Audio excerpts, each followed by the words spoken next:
Critchlow, and in this Naked Neuroscience series, I'm busy stripping down breaking hot neuroscience research in partnership with the Federation of European Neuroscience Societies. In this episode, we contemplate the importance of play. We examine the child's brain, looking back at how the Victorians viewed babies. They thought that when you were born, you had absolutely masses of moisture which filled up and saturated your body and your brain. And it was this moisture which accounted for children's tendencies to dribble and cry. Ask, could early life stress, like changing schools, parents divorcing, or having an anxious, overbearing mother, ever be a good thing? If you're exposed to at least moderate levels of adversity and stress early in life, then this can actually shape your physiology in a way that you're better adapted to similar situations in adulthood. Plus, we examine the brains of young criminals and ask, could brain anatomy and activity findings better inform youth rehabilitation services? I think what this research is demonstrating is going to turn the penal reform programme right round on its head. The reoffending rate is just under 80%. Now, if this had been a school or a heart hospital, people would have come and shut it down. All to come.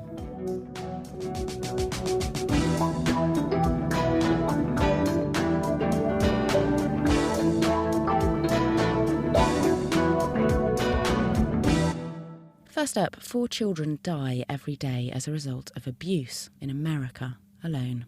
At least 12 out of every 10,000 children worldwide are affected. There are likely many more cases that go unreported. Child abuse does not discriminate across gender. It affects boys and girls equally. Those with a physical or mental disability, however, are twice as vulnerable. Child abuse can take 3 forms: physical or emotional, so ignoring, rejecting, isolating or verbally abusing the child, or thirdly, neglect, where a child may be left hungry or dirty without adequate clothing, shelter, supervision, medical or healthcare. Brad reported what he found to the NSPCC. I'm a telephone engineer by trade, and I was doing a routine call. I walked up to the door as normal and introduced myself to the woman. And the minute she opened the door, the smell hit me. I mean, it really hit me. The amount of rubbish and mess was staggering. I had to literally wade ankle deep through rubbish. Bin bags of garbage, open, empty tin cans, empty pizza boxes. To be honest, I didn't know what I was putting my feet in. The cats were all over the place. I could certainly smell urine and faeces.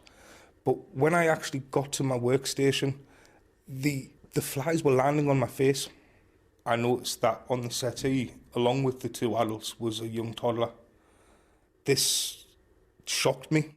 I could not imagine a child living in this kind of environment. She had a ground in dirt that I know as a parent wasn't everyday dirt. It wasn't rough and tumble playing out dirt.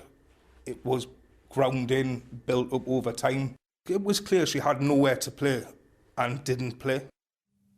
We'll be hearing later about growing up in a physically abusive environment. But first, Naked Scientist Amelia Perry spoke to Dr. Anna Laura van Harmelen on the effects of emotional maltreatment, including neglect, on the brains of children. So my research actually suggests that sticks and stones may break your bones, but words and neglect might hurt your brain. The effects of emotional maltreatment on later behavior have been studied a lot, and there's a whole cascade of negative consequences of emotional maltreatment. So people have more behavioral problems, they have more psychological problems, people are more anxious, more depressed. And what do your brain studies show us about the maltreatment's effect on the actual brain, on the development? I have studied the effects of emotional maltreatment in childhood on the structure of the brain, so the anatomy, and the functioning, so how the brain works in adults that reported emotional maltreatment. And I found that child emotional maltreatment is related with a smaller part of the brain, the medial prefrontal cortex, which is really important for emotion regulation, stress response, and it's also really, really important for self-referential thinking, so thinking about yourself, about others. And what's really interesting is that part of the brain is also more responsive when these individuals with emotional maltreatment are in a really negative interpersonal situation. So when they're being ostracized, they have more activation in that brain part, which we think reflects more negative self and other referential thinking. So they're just dwelling on that negative experience and kind of ending up in a negative loop of negative thinking styles and negative cognitions. So the actual size of this region in the brain is actually decreased quite severely in these cases then with people suffering maltreatment. But what do we know about brain development in early life? Just how malleable are our brains in this vital period before adolescence? Well, the brain continues to develop well into adulthood, and especially in childhood and adolescence, parts of the brain that are really important for emotion regulation and stress response are developing still. So they're also very sensitive to all kinds of influences from outside. And increased stress in that developmental time period changes the amount of hormones that are present in the brain, and those hormones can actually change the way the brain grows. So we know that stress during this developmental time period can be detrimental to brain development. Anna-Laura van Hermelen speaking with Amelia Perry. I next met with Camelia Batman-Jelic. She set up Kids Company. It's a UK-based charity that supports over 36,000 young people who have experienced abuse. In recognition for her work, in 2013, Camilla was named as one of the UK's 100 most powerful women by the BBC Radio 4's Woman's Hour, and she was also appointed an honorary commander of the Order of the British Empire, so given a CBE. Kids Company works to rebuild abused children's lives, firstly by boosting resilience, as Camilla explains. The way we wrap resilience around vulnerable children is by considering their practical, emotional and aspirational needs. So we'll buy children underwear, toothbrush, find them somewhere to live. A third of our under 14s who arrive at our street level centres are sleeping on the floor. We'll buy them a bed. And then we look at giving them attachment figures, either by strengthening the people who care for them within their family, or by getting our staff to function as substitute parental figures, so that the children can have this sense of a caring adult who's there for them through thick and thin. And then through the adult's imagination, we try and imagine the children into the future and help the children think about what they might want to achieve in the future. And I can imagine that quite a lot of these children will have observed quite a lot of violence in their early years, and so they've acquired that kind of violent, aggressive way of defending themselves almost in social situations. How on earth do you deal with that, and how do you try and build a more reasonable outlook? The majority of the children who come to our street level centres, their primary way of protecting themselves is through violence. They sometimes choose violence as a defense mechanism, so they'll carry knives, sometimes firearms. In fact, UCL looked at our kids, our 16 to 24-year-olds, and they found that 1 in 5 of them had been shot at and or stabbed, with 50% witnessing shootings and stabbings in the last year. So the children are realistic, if you like, about the violence they're exposed to, and within the confines of their own possibilities, i.e. them left to themselves to fend for themselves, they work out different ways of protecting themselves. But there is another layer of violence which isn't what I call intentional violence. The second layer of violence they have is what I call responsive violence. The kids actually completely lose it emotionally. In fact, they have words for this. They call it I flipped or I switched. And what they mean by that is that their stress levels get to such a point where it's almost as if their brain blows and they enter a space of extraordinary rage, during which they can smash up a space, they can hurt people, They don't actually even see people properly. They often superimpose the faces, the behaviors of past perpetrators on staff and then end up attacking staff, imagining that it was a perpetrator from the past that is in the here and now.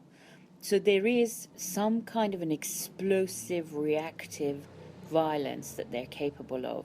It lasts about 45 minutes, during which the child is completely overwhelmed, and after which the child often says to us, "Oh God, I don't know what happened," and they can't believe what the destruction they have generated, because it almost felt like an out-of-body experience for them. When I first started working with these children 18 years ago, the one thing that struck me, I actually brought a group of scientists to look at these children's behaviors to try and acquire a better understanding of what was happening. And what the scientists have found collectively is that as a result of chronic childhood maltreatment, the brain functioning of these children is different. And because of that, their perceptions and the way they compute other people's behaviors, reactions, and emotions are completely different. Professor Eamon McCrory from University College London has worked with Camilla and describes his findings scanning the brains of children who've been abused. What we see in kids who've experienced abuse at home is that there's a heightened response in threat-related centres of the brain. It's involved in anticipatory pain processing. So it seems that maltreatment at home is associated with heightened vigilance to possible threats, but also an increased anticipation that might be associated with negative outcome in terms of possibly being hit or struck. But in addition, we've carried out an fMRI study where we show angry faces representing a threat cue, also in a subliminal way. So kids have no conscious experience of having perceived a face, and we still see a very similar pattern of results. So even when children aren't aware that they've even seen a face in their environment, early adversity seems to attune the brain in a way to make kids attentive to environmental cues that may signal possible threats. Is there any way that you can kind of change the brain back to normal, as it were, so that they're not hypersensitive to kind of anger and potential threats in the environment? So that's a brilliant question. And, you know, at UCL we're carrying out now the first longitudinal study of kids who've experienced maltreatment using fMRI, and that is going to allow us to address that very question, because what you really need to look at is whether in some children do those brain differences normalise. So when they're moved into a safe foster family, when they receive certain kinds of intervention, you know, do those brain responses normalise in line with other typically developing kids? And to answer that question, we really have to follow kids up over time and measure those brain responses and see whether they change. So we're currently halfway through now a 4-year ESRC-funded study where we're doing exactly that. And we've just finished phase 1. And we're hoping in about a year and a half's time to be able to bring all of the kids back and see how they've developed. And we're looking both at brain structure and brain function. And you would predict, based on what we know about resilience, that some of the kids will have fared pretty well and we expect to show some normalization of brain response. But it's unclear whether some differences might persist. And that's what we're going to be looking at. And collaborator Professor Katia Rubia from King's College London on her findings. We did a task, an inhibition task, where people are forced to make mistakes in 50% of the trials. So we were particularly interested in error monitoring because children with child abuse have been shown to have problems with processing negative feedback. So what we basically found is they had enhanced activation in an error processing network in the brain. And we think that this is because they're hypersensitive to negative feedback and probably due to their experience, because whenever they did a mistake, probably led to physical abuse. They slow down more when they do a mistake. And this is interesting because this has also been found in people with anxiety. And of course, these children are very high in anxiety. So they're basically living in fear of making mistakes. Doing the motion processing task, they had abnormal enhanced activation in fear processing regions. the ventromedial prefrontal cortex, which is crucial for fear. So we think this is because they have, due to their experience with physical abuse in childhood, they're hypersensitive to the emotion of fear. And lastly, during concentration, we found reduced activation in concentration areas. By looking at anatomy and activity, we can see that children who suffer from child abuse also suffer brain damage. The circuits in their brains are hypersensitive to threats, susceptible to fear. They find concentrating difficult, and their brains are hardwired to freeze up when making decisions under conditions where they might experience punishment. Looking at statistics, those who suffer child abuse are 9 times more likely to become involved in criminal activity, and 30% of abused and neglected children will later abuse their own children, continuing the cycle. Could these brain circuits ever be rewired back to normal to restore the child's behaviour and break the vicious cycle of criminality and abuse? Back to Camilla on how spending up to 2 years with Kids Company seems to do just that. They looked specifically at 12 to 17-year-old highly criminal boys, that after 15 months, there's dramatic improvements in their emotional processing, but also that you could see changes in brain functioning when the kids' brains were looked at. And I think it's the closest we've got to being able to evidence the potency of love and its impact on brain functioning. And so, wow, so you can actually see the hardwiring of the child's brain being affected by being exposed to stress in early life. And then you can see how that correlates in terms of the rehabilitation program with improved behaviour in these teenagers after being with you for between 1 year and 2 years. Yes, the other interesting evidence that's coming through is that in conditions when you punish this type of child, actually the error networks of the brain go into overdrive, i.e. the kids end up making more and more mistakes.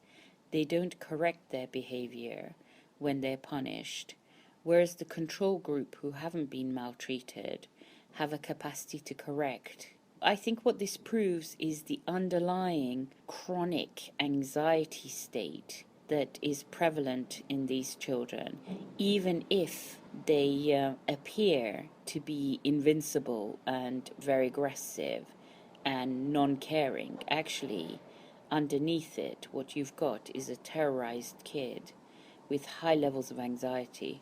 So you're saying that basically these children, because they've suffered such trauma in early life, it's affected their brain in such a way that they can't process punishment in a way that a normal child would. Yes, that's true. They don't process punishment in a way that's corrective. In fact, punishment makes them make more errors. In that case, does this have ramifications for youth offenders programme rehabilitation schemes with the prison, for example, in the UK? It's a great question you ask, actually, because in fact, if you look across the world, in youth offending programs and child custody programs, there is an above 75% reoffending rate internationally. The only really successful program of youth custody that has been around was one in Turkey, where the model was closest to family care, i.e. care behavior formed the majority of the intervention. And that program ended up being the most successful out of international penal interventions in relation to vulnerable children.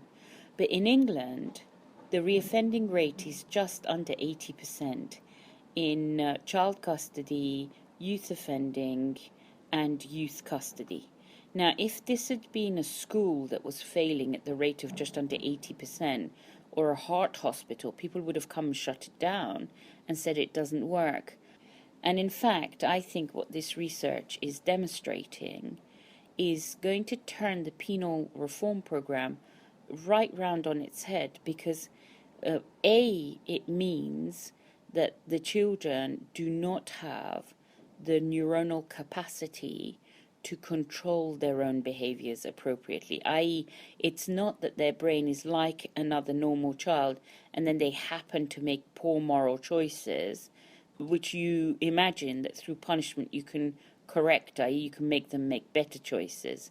That is not the case. What the research is showing is that these kids' brains are so damaged that in the first place they don't stop, they don't think, they don't have the capacity to retrieve the memory of being punished, to use it to correct their behaviors. In fact, you're looking at an invisible brain injury, if you like, and it's arguable whether we could describe them as criminals. I think we have to completely remove this word and start thinking about the fact that these kids have got impaired abilities to control their emotions and their energy. In years to come, we'll look back on our behavior now in relation to vulnerable children, and it will be classed as a type of absurd witchcraft that came from irrationality. And because we are so sure that their behavior is a product of poor moral choices, we almost absolve ourselves of the responsibility to protect them and care for them appropriately. Camilla Batsman-Jelij from Kids Company. I'm Hannah Critchlow, and in this Naked Neuroscience series, I'm busy stripping down breaking hot neuroscience research in partnership with the Federation of European Neuroscience Societies. In this episode, we contemplate the importance of play. We now look back in history. The Victorians had a firm belief in punishing criminals and were particularly shocked by children who crossed the line of the law. You may be familiar with Charles Dickens' Victorian classic novel, where a young, destitute Oliver Twist picks a pocket or two with Fagin's London-based child gang. When Dickens wrote this book, children as young as 10 were being sent to prison. Naked scientist Amelia Perry caught up with Dr. Hannah Newton from Cambridge University to explore how children were treated back in the day. Obviously, there are cases of children being treated badly in any period, but to be honest, I think really this is quite a big myth in the history of childhood. And when you look back at parents' diaries and letters and personal documents from the early modern period and before, the overwhelming picture is of kindness to children and concern about them and their upbringing. Part of the issue is that we have a slightly different conception of childhood to how people in the past understood it. And for us, the idea of a child starting work at a young age seems to us incompatible with a concept of childhood. But in the early modern period, it was actually a necessity for financial survival that children contributed to the family income. It didn't mean they didn't see their children as children, and children were still thought to be different from adults, and things that distinguished them were their love of play, their curiosity, their need for affection and love. I know lots of parenting manuals exist. My mum has got about 20 on her shelf. And it seems almost there are two different strands of parenting. One that's this strict, authoritarian manner, or there's the more kind of nurturing, laid-back approach. Do you think those kind of approaches existed that many years ago? Yes, I think they did actually. There's a lot of literature produced in the 17th century about how to be a good parent, and they thought it was a very important subject.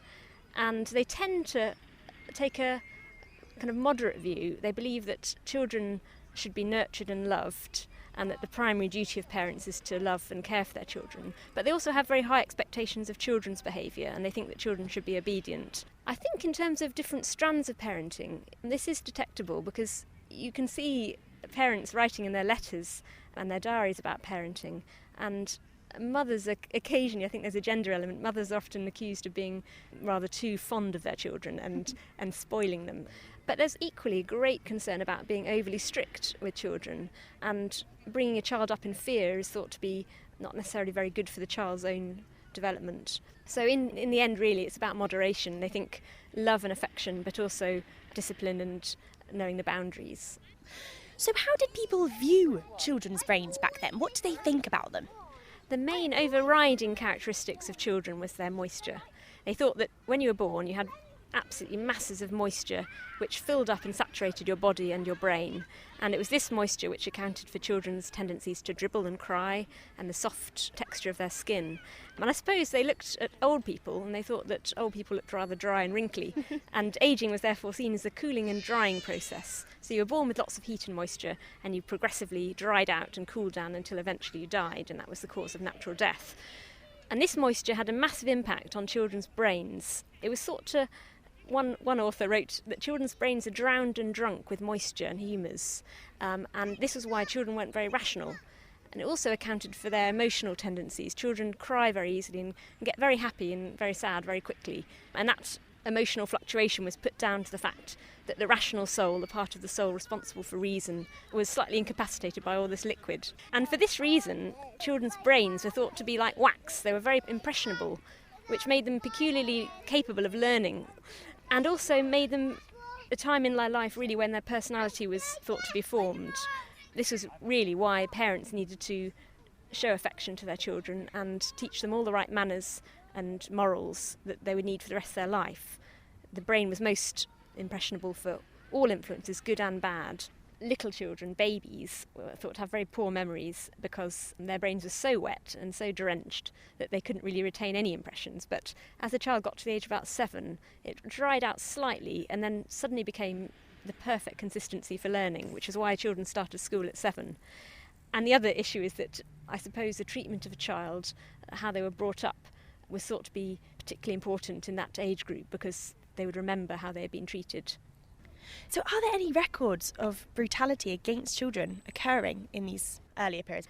Yes, there is. The Old Bailey records contain evidence of witness statements for crimes. They include cruelty to children.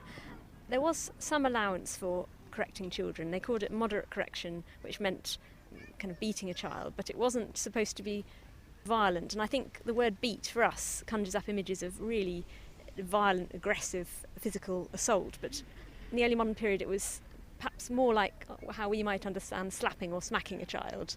Having said that, they did use canes and they did use birch twigs in the early modern period, and I think there was considerable potential for this to turn into abuse.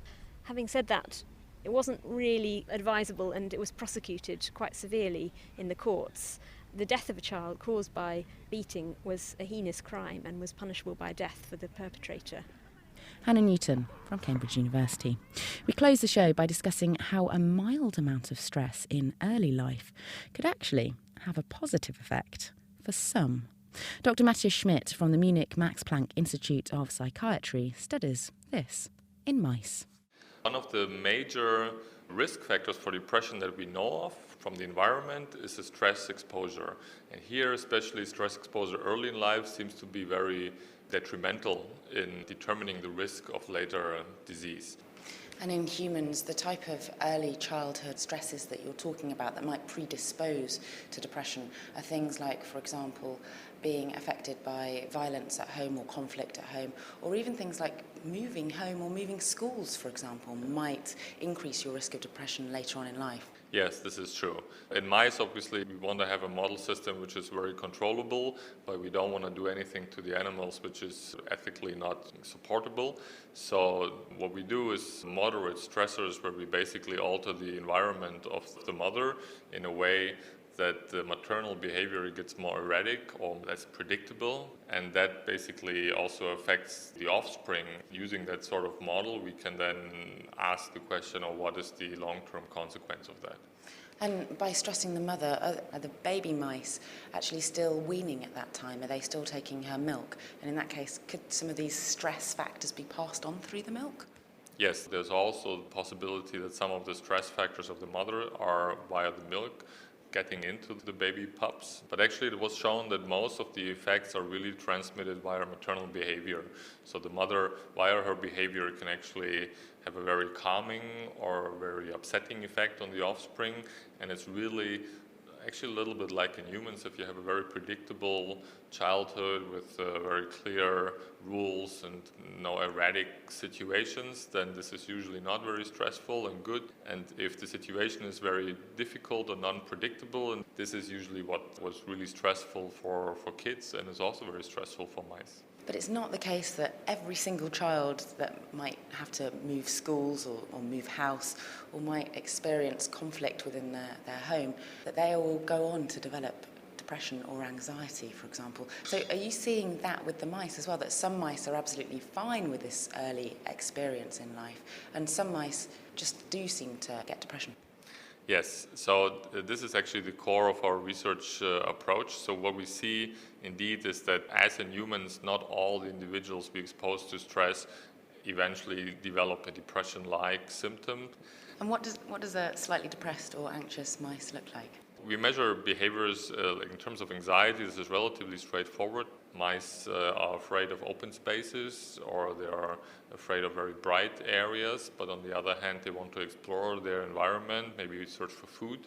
So we generate a little test arena where there's a conflict between exploring and an aversive part of the arena. If you have a very anxious mouse, it will not explore those areas. And we can measure other things like hormonal regulation, motivation to get reward, for instance, which is also altered in depressed patients, and we can really transpose it quite nicely to the animals. So you were saying that some mice that experience stress during early childhood still are bold mice. They go and explore their environment, and they also seem to have motivation for reward as well. So why is it that some mice seem okay and others don't?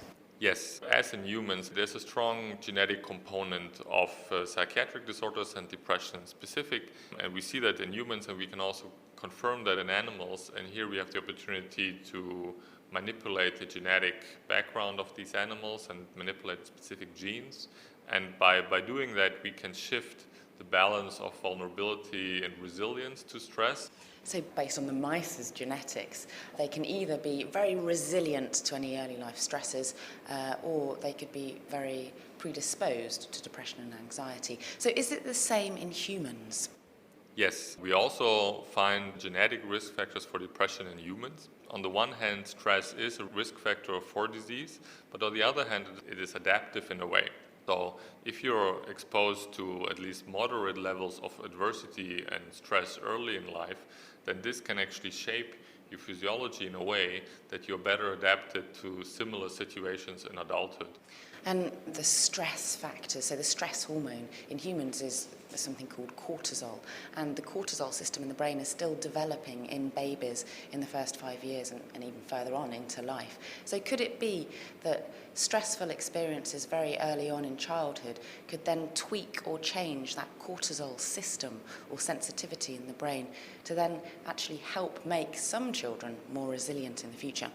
Yes, this is indeed what we find, and it's not only the cortisol system, but the stress system is really an orchestrated system with many factors which are active in the brain and in the periphery, and they basically shape the physiology of an individual, and those experiences early in life, within a certain range at least, they're really meant to shape your body in a way so that it can deal better with similar situations.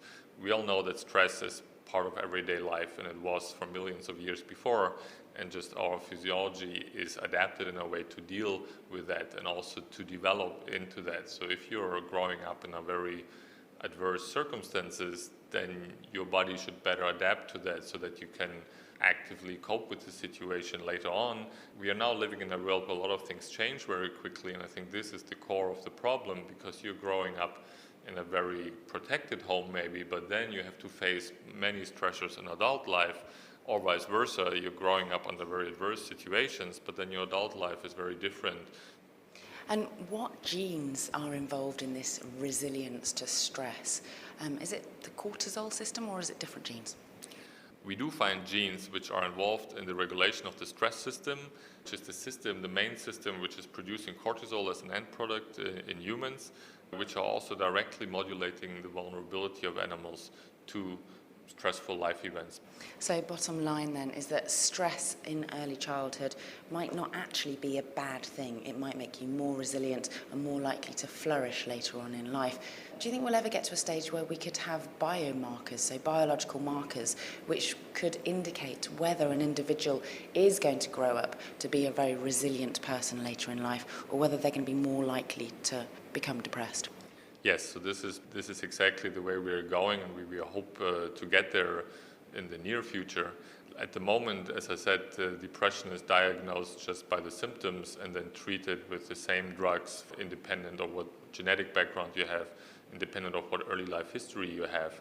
We are hoping in the animal model, this is already working quite well, to identify biomarkers that allow us then to really individualize our treatment and our diagnosis to say patient A has a specific early life history together with a specific set of genes, which explains why he or she is suffering from depression and asks for very specific treatment.